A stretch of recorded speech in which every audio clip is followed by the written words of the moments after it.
qolada kulmiye waxay keentay libaankoodii faratoon annaguna cabdirasaaq baanu keennay anigu imikaan Soomaaliland u caddeynayaaye Yaasiin Faratoon waa nin odaya laakiin nasashuu baahan yahay waqtigii nasashada oday lacagtan la bixinayo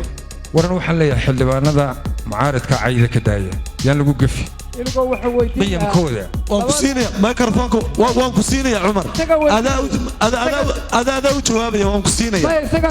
ku siinaya su'aashaada wad weydiin doontaa waan ku siinaya oo ana ku siinaya Umar Jaamac way waqtigiisa ha dhamaysto haddiiba laga iibsan karo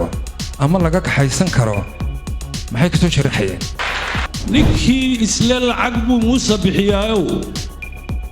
ilaahay ha ka soo sii oo soo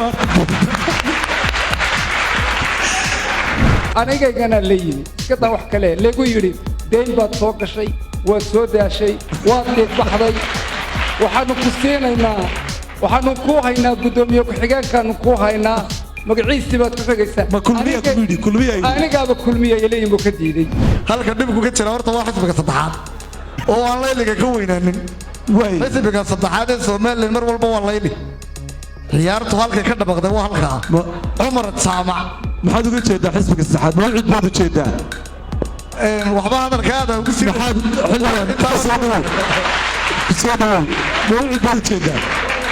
hadalka maxaa diidaya in laga tanaasulo odayaasha retiredka oo la doorto badnamada yaryar iyo dhalinyarta wax garadka aqoon-yahanada sida barkad bad qortuurka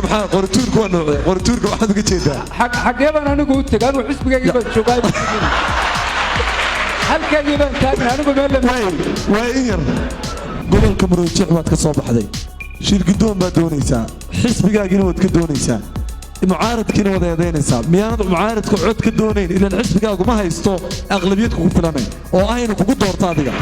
magacaygu waa Xamdi Cabdi Sogsog waxaan ay suxufiyada aragana Afrika oo ka hawlgasha telefishinka badda cas 24 TV ma sha Allah